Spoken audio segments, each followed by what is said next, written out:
What we are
Mahleng, you are disrupting the meeting, Mahleng.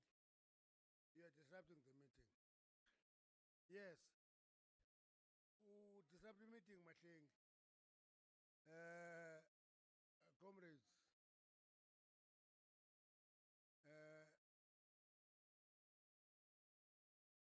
President and the SG are disrupting the meeting.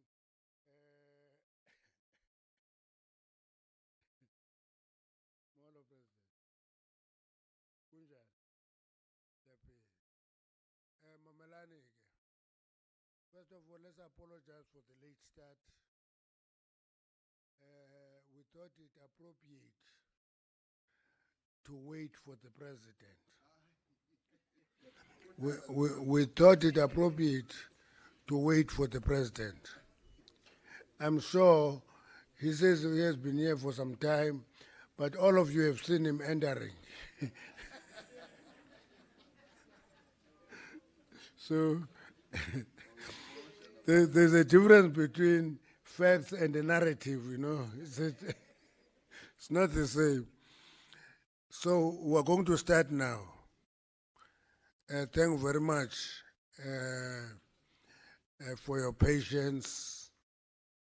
What we are going to do for a start, we'll allow the president to give us the opening remarks and allow the media to leave.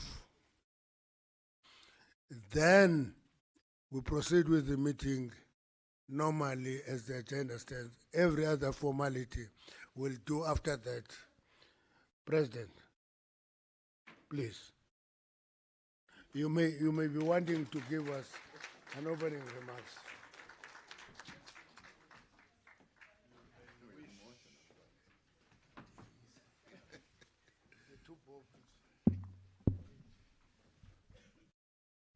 National Chairperson, national officials and members of the National Executive Committee of the African National Congress.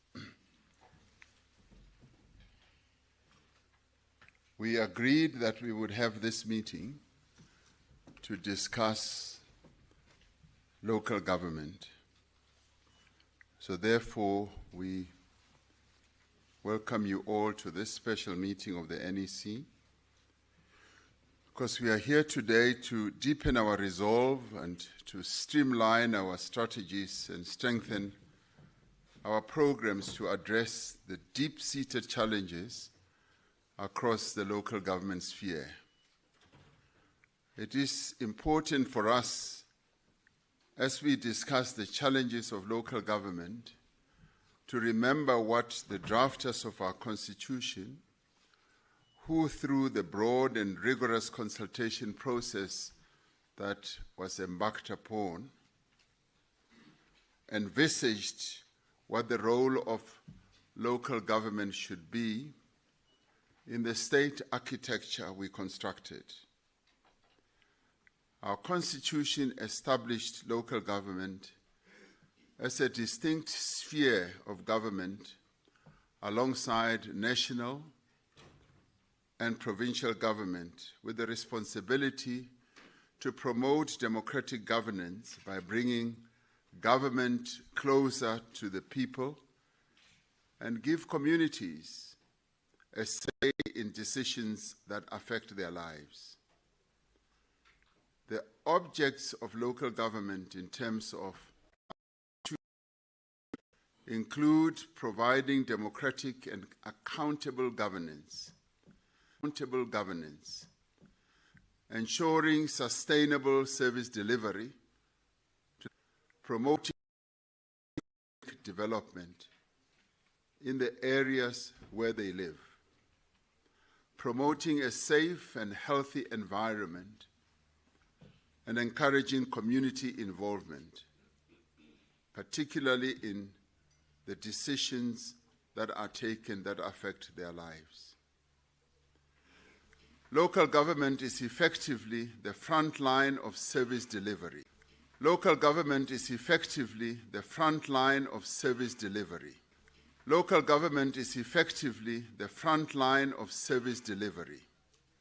It is responsible for and meant to deliver our key objective of a better life for our people by ensuring that they have the basic necessities that can improve their lives through the provision of water, sanitation, electricity distribution, waste management, roads, housing approvals, and construction, and community facilities.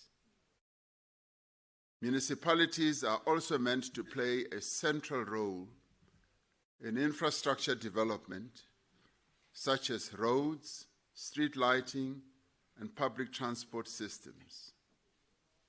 The citizens of our country expect quality service delivery that should have an impact on their daily lives.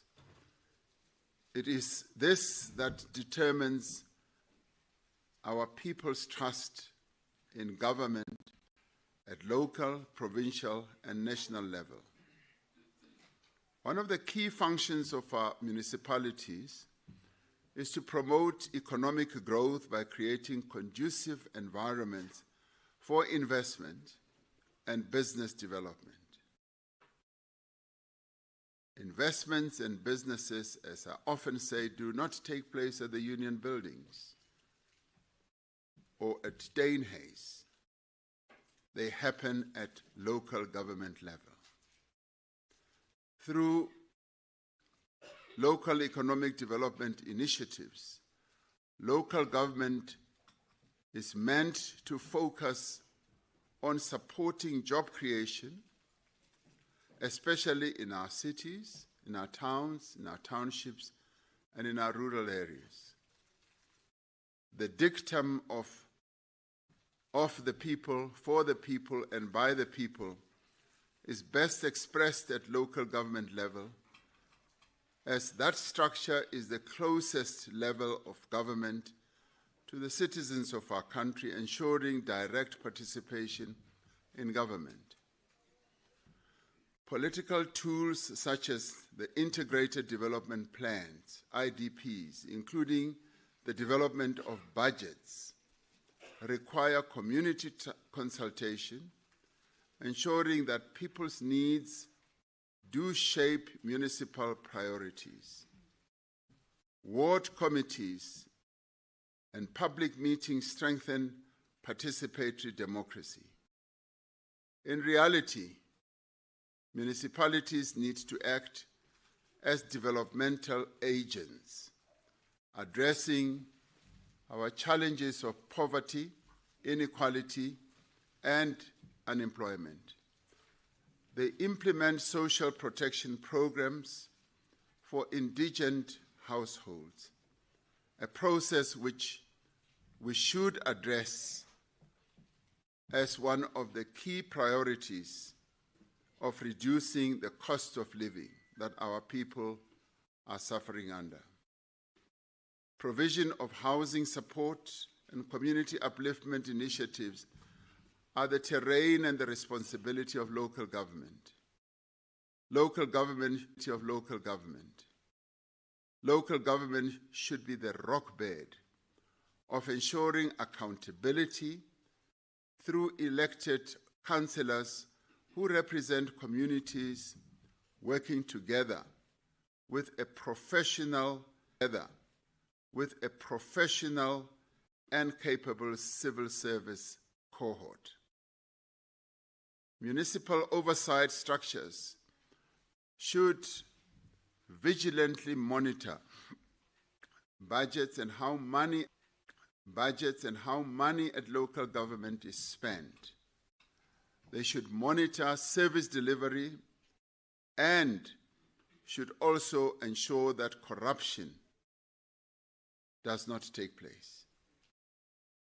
Transparency in local decision-making should strengthen trust in government. It should also strengthen trust in political parties that contest for the support of the people. It should also strengthen the trust in elected leaders and also the democracy project and reduce the alienation of our citizens. Municipalities are central in responding to emergencies and disasters such as floods, fires, which we have experienced in many parts of our country, especially in KZN, the Eastern Cape, and parts of the Western Cape, as well as Northwest. Municipalities should have effective disaster management plans, capabilities, and they should defend and support communities against climate change, vagaries, and environmental challenges. Local government plays an important role in nation building by engendering a sense of belonging and shared identity among citizens through the provision of inclusive living, entertainment, cultural expressions, as well as establishing places of sports. Local government should play a role in social cohesion, reducing any form of tensions in communities by addressing inequalities and providing platforms for dialogue at grassroots level through the consultation processes that our Constitution calls for. The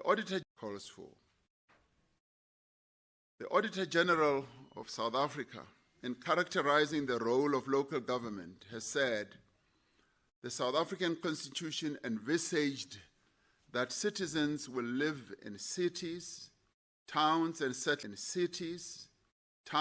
settlements where they have access to clean water, sanitation, electricity, refuse services, and good roads and infrastructure. She continues by saying that they will live in a country where their elected representatives in councils will ensure that the rates and taxes that they pay and the funds provided by national government for basic services and infrastructure development are accounted for and used for their intended purpose. The role of local government is set out in our constitutional architecture and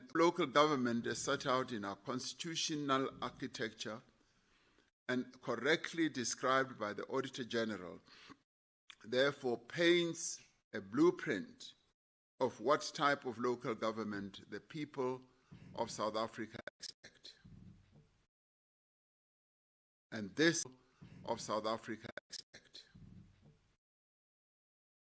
And this is what we need to discuss here. and truly ask ourselves whether, in what is happening throughout the country in our local government structures, we are living up to what is set out in our Constitution, and also living up to the expectations of our people. Local government is often where citizens first and foremost frequently interact with government. It is the sphere of government which has the most direct impact on people's lives by delivering quality basic services and safe, affordable public or social infrastructure. The ANC has, over the last 30 years, largely succeeded in widening access to basic services, whether people like it or not.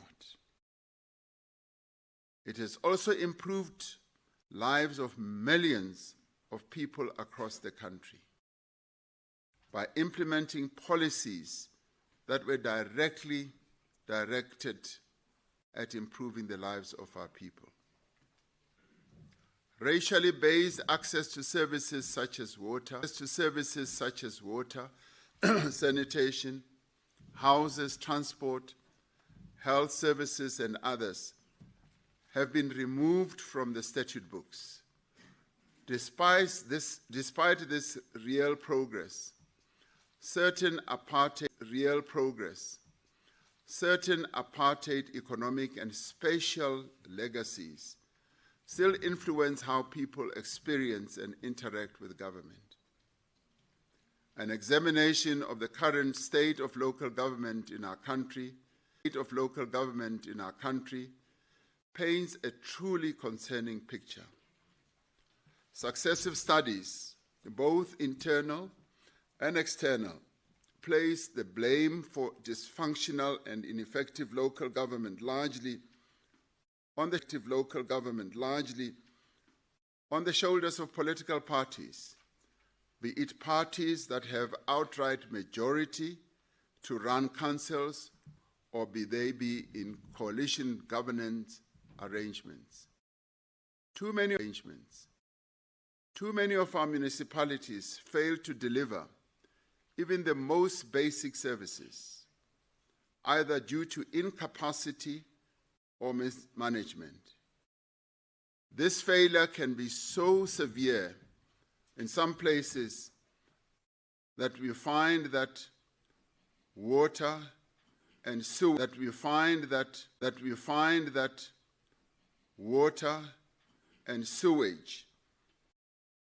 runs through the streets of our townships and towns and into our people's homes, causing and placing our people at risk of diseases. Compounding these failures are the frequent delays in repair municipal infrastructure and various complications with providing emergency measures during such breakdowns. It is quite clear that, given the state of our municipalities, our immediate task must be to focus on municipalities and ensuring that there is rapid delivery of services to our people. This is what this National Executive Committee has been called to deliberate on. We need to be forthright in dealing with this challenge. We also need to move beyond diagnosis and come up with radical solutions that will address the challenges of local government. Various reports by the Auditor General, COCTA at a national level, and the ANC internal research, and ordinary South Africans highlight the issues of political divisions and instability, as well as governance and administrative failures, as being amongst the main drivers of our local government challenges. Officials who are meant to assist citizens are often not capable of addressing people's concerns or at times work against the people. Sometimes even elected representatives get involved in acts of malfeasance or corruption, and at times in criminal activities working against the people. There are instances of a number of people in our local government structures who are involved in acts of criminality or stealing the resources of our people. And this, in many ways, is betraying the sacred duty that is entrusted to all of us. One of the key problems identified as debilitating the functioning of our municipalities is the continued practice of unauthorized, irregular, and wasteful expenditure, as well as corruption. The lack of accountability and consequence management structures and processes is widespread. This problem is exacerbated by the lack of institutional capability for credible performance. This is borne out by the Auditor General, who cautions that municipal finances are severely troubled, and even though funds are constrained, mayors, councils, and municipalities are displaying, she says, little fiscal discipline. Money paid by residents and funded from the national purse is often wasted through poor financial and procurement decisions and project failures. Creditors are not paid within legalized timelines, and the debt owed to entities such as ESCOM and water boards remains high and continues to increase. If these debts are not paid, communities are left without access to basic services such as electricity and water. This also makes it difficult for businesses to operate optimally, further adding to the struggling economy of our country. The Auditor General says that one root cause of project failures and financial loss is poor management of our finances and a reluctance to hold suppliers accountable for late and poor quality delivery. And she then goes on to identify or delineate the number of municipalities and says 87% had findings of non-compliance with procurement and contract management legislation in 2023-2024. Services, she continues, and infrastructure in basic areas of water, sanitation, waste management, electricity, housing, and roads are not consistently and sustainably delivered and maintained despite the budgeted funds being spent. And the worst part is that quite often we find that funds are returned to the national fiscus without being spent.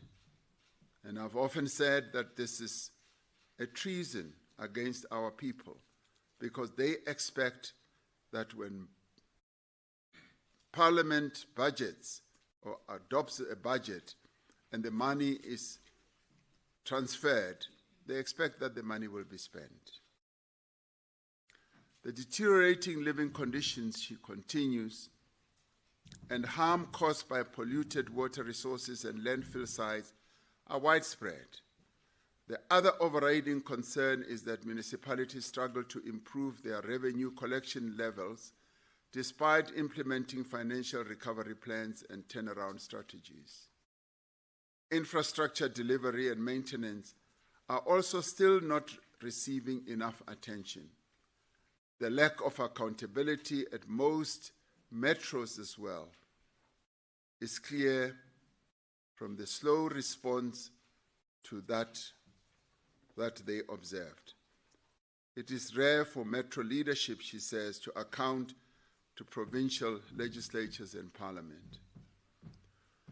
Now, a culture of performance accountability and transparency and institutional integrity is not ingrained in many of our local government entities. Fully functional and high-performing local government entities will have a significant impact on the lives of most South Africans, as well as businesses that operate in the local spaces. Now, these are the challenges that the Auditor General has identified, which need to be addressed. We have often glossed over the reports that are issued and not paid close attention. This National Executive Committee is now called upon to look at all these challenges and find solutions. Now, some of the challenges, or many of them, are often caused by poor or inadequately skilled personnel who lack the required skills to address our people's concerns. Most concerning, a lack of requisite financial skills is often highlighted all too often. If one goes through the Auditor General's report, you'll find that many of our municipalities simply do not even have the skills to do management accounts, not even audited financials, just monthly management accounts.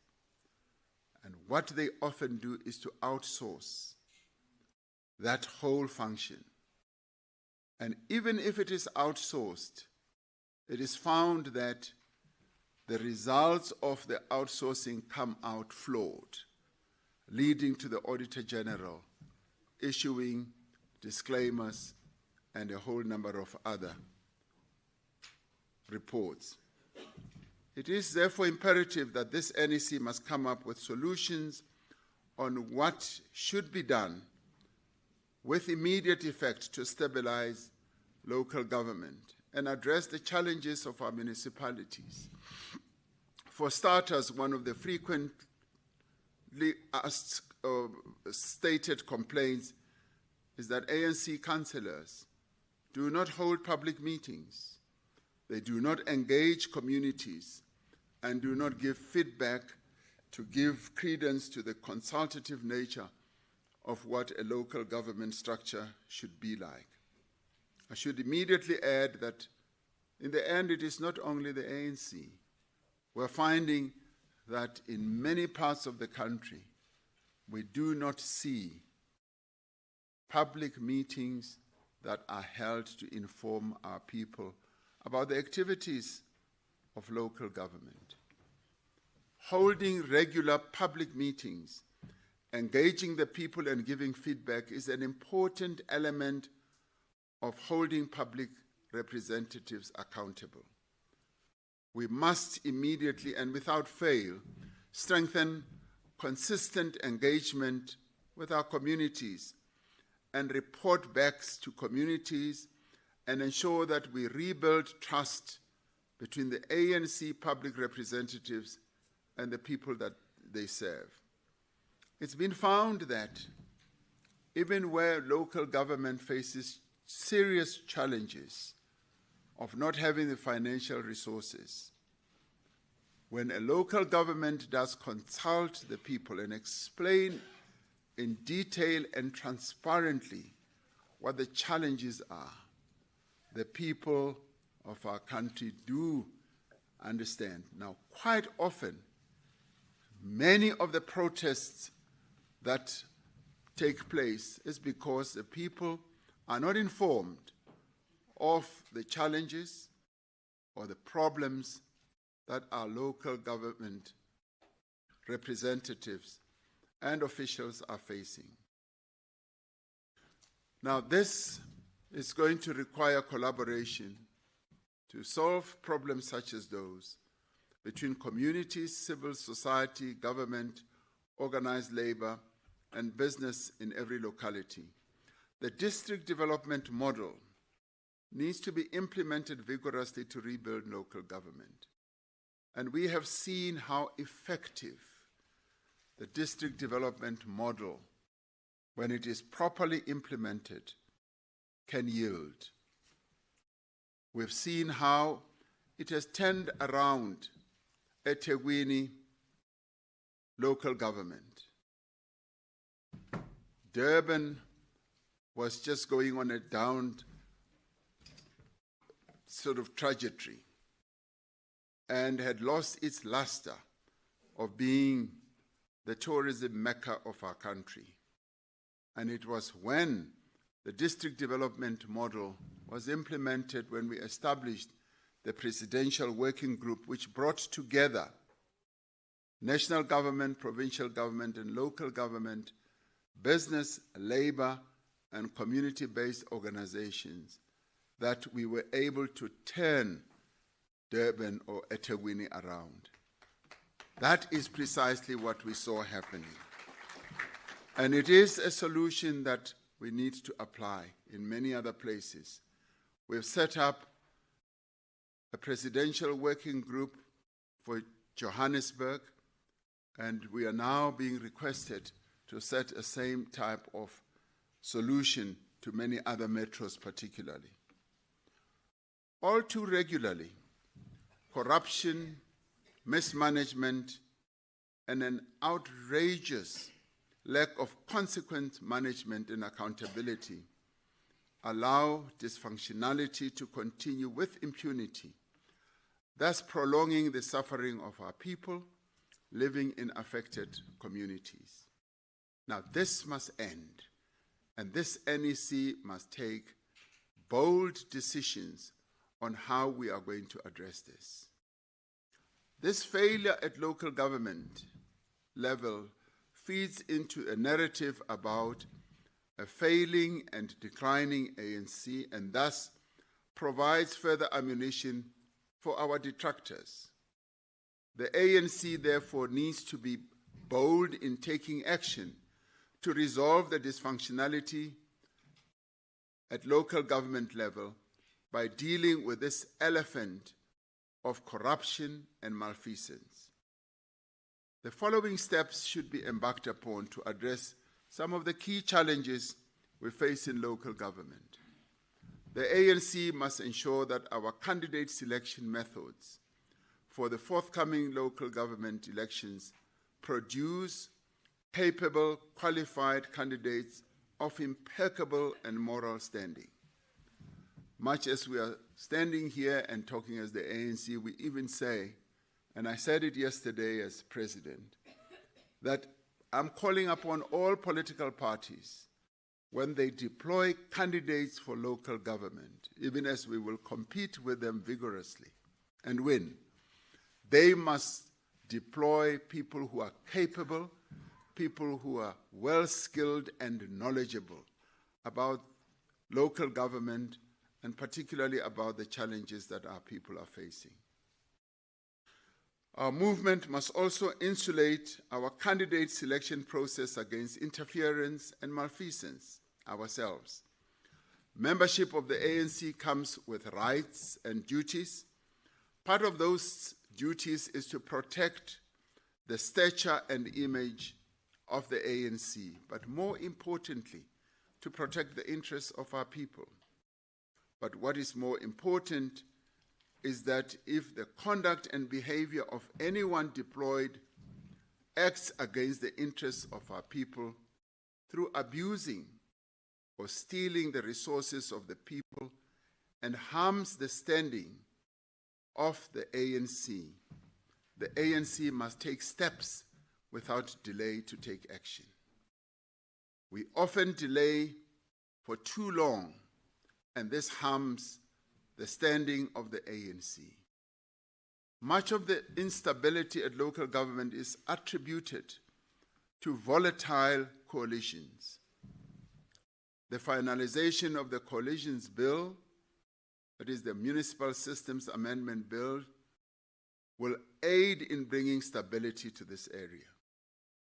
ANC legislators and structures must continue to take the lead in ensuring that changes in coalition partners or municipal leadership do not destabilize service delivery that should be delivered to our people. Our movement must continue to strengthen oversight and accountability, most notably the work being done to hold ANC public representatives accountable against clearly set out objectives. As part of the efforts to strengthen local government, the ANC has developed a draft action plan which must be discussed and adopted by this NEC. This local government service delivery and infrastructure action plan will consolidate existing strategies, ensuring decisive progress in implementing our commitments in ANC-led municipalities, in provinces and portfolios. The action plan will set out specific roles for ANC councillors, mayoral committees and caucuses, as well as necessary interventions and monthly reporting requirements. Once adopted, the action plan will be shared, obviously, with our deployees, setting out clear and measurable tasks, both in government and in the ANC itself.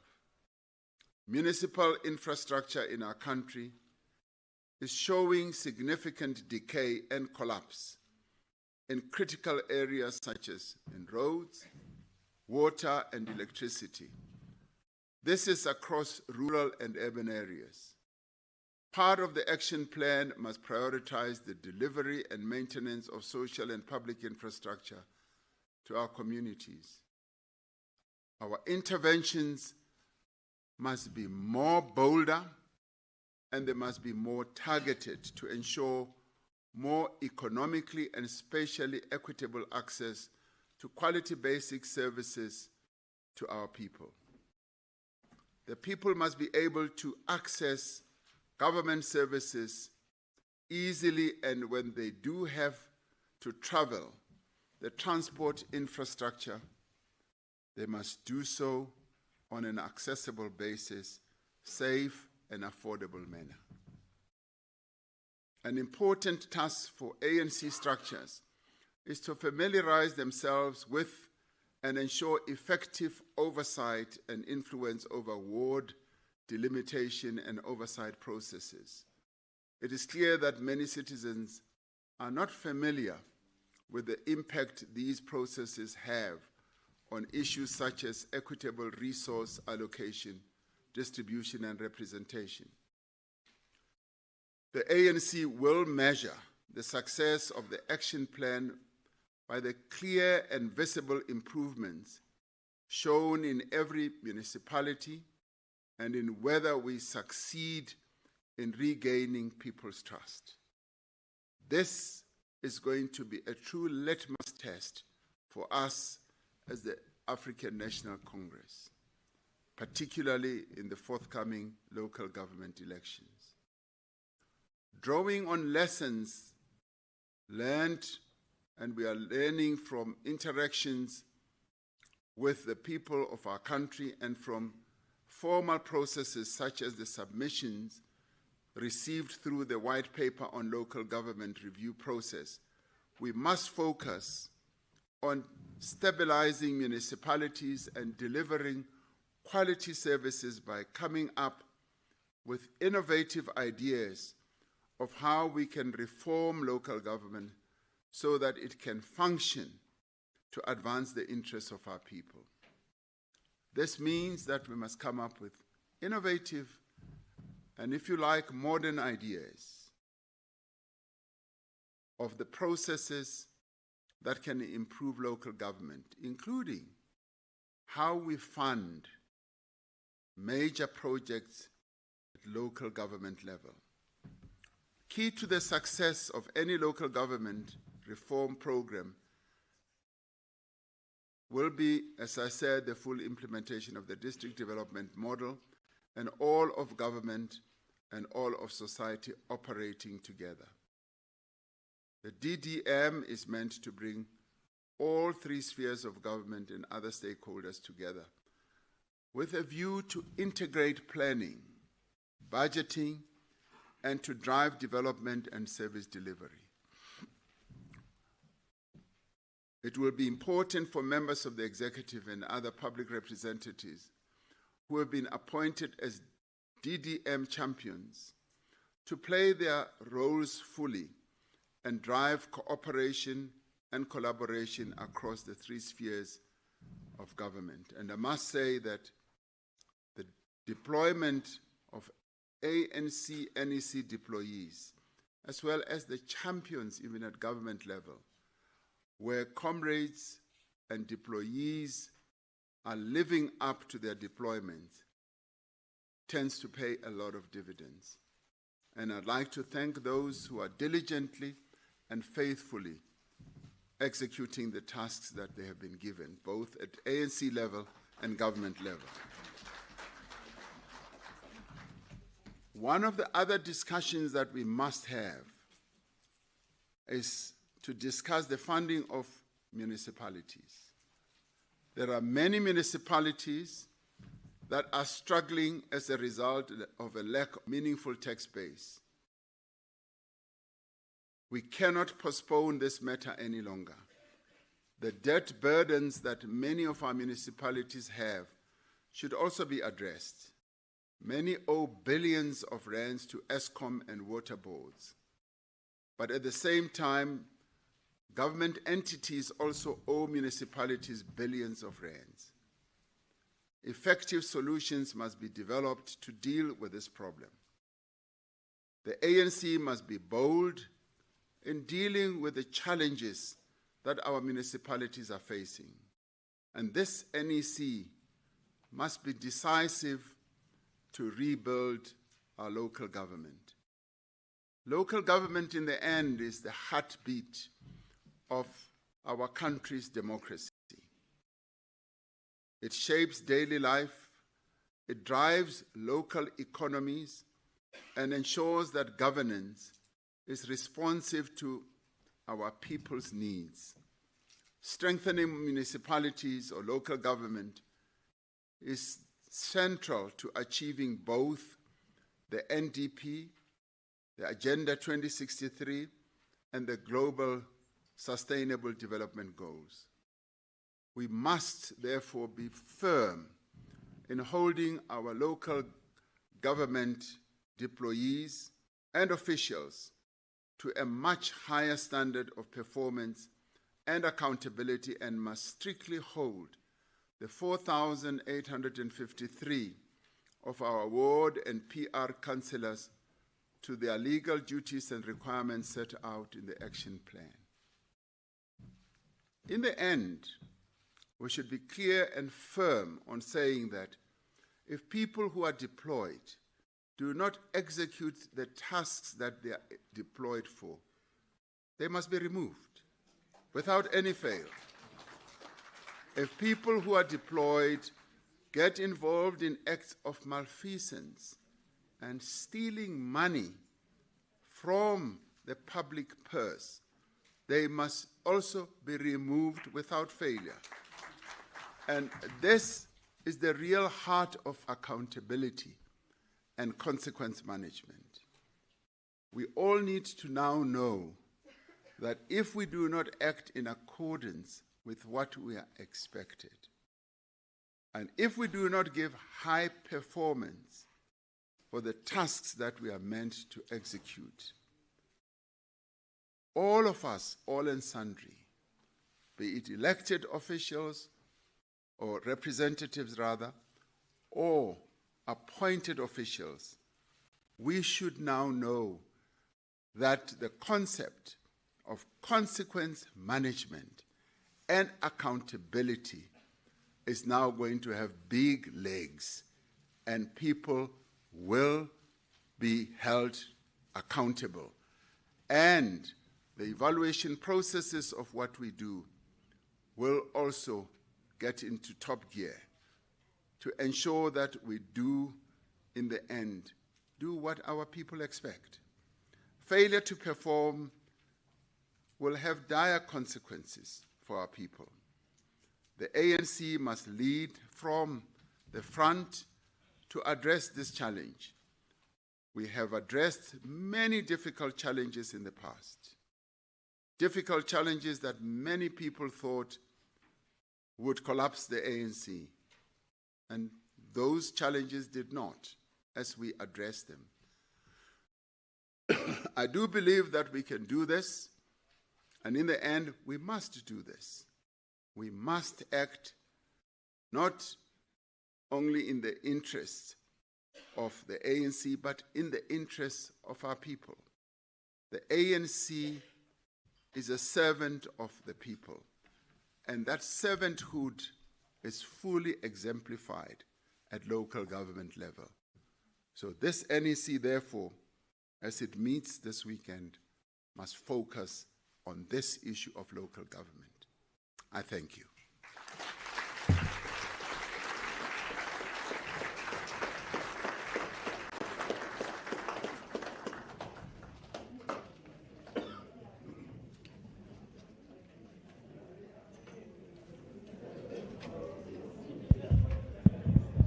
Okay.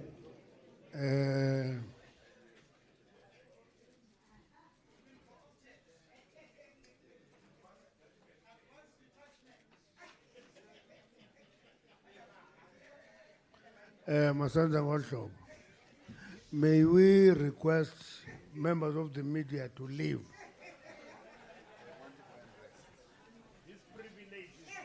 Masego, Amban Bano Pumla. Masego, Bano Pumul. Can you Pumula Masego, please? Ambani. Thank you very much for your presence. We are not expelled, guys. You are released.